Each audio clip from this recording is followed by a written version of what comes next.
এই পোড়া গরমে পোড়া আমের শরবত খায় না এরকম মানুষ মনে হয় খুঁজে পাওয়া যাবে না।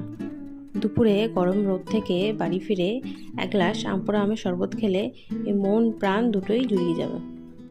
কালকে ঝড়ে আমাদের গাছের প্রচুর আম পড়ে গেছে, সেই আম দিয়েই আজকে বানাচ্ছি আম পোড়া আমের শরবত। প্রথমে গ্যাসে একটা জালি বসিয়ে দুটো আম ভালো করে উল্টে পাল্টে পুড়িয়ে নেব। আমগুলো ভালো করে পুড়ে গেলে একটা বাটিতে ঠান্ডা জল নিয়ে আমগুলো তার মধ্যে দিয়ে দেবো। ঠান্ডা হলে আমগুলোর খোসা ছাড়িয়ে নেব।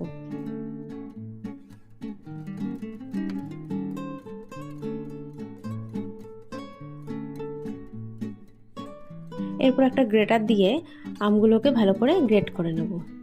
আমগুলো ভালো মতো গ্রেট করা হয়ে গেলে গ্রেট করা আম একটা মিক্সিং জারে নিয়ে নেব। তার মধ্যে দেবো বেশ অনেকটা পরিমাণে চিনি, যেরকম টক সেরকম বুঝে চিনি দেবে, আম যেরকম টক হবে। আর 1 চামচ মতন বিট লবণ দেবে। আর একটা ভাজা মশলা এখানে আমি দিয়েছি, যেটার মধ্যে রয়েছে জিরে আর মৌরি ভেজে গুঁড়ো করা। আমি 4-5টা মতন পুদিনা পাতা দিয়েছি, তোমরা চাইলে এখানে বেশি পরিমাণে পুদিনা পাতা দিতে পারো। এবার এটাকে ভালো করে ব্লেন্ড করে নেব। আমি এখানে একটা বড় কাচের জাগ নিয়েছি, তার মধ্যে ব্লেন্ড করা পুরো আমের কাতটা আমি দিয়ে দেবো।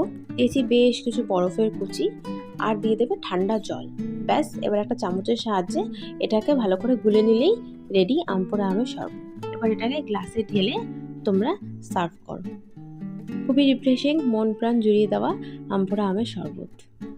এই গরমে অবশ্যই একবার ট্রাই করো।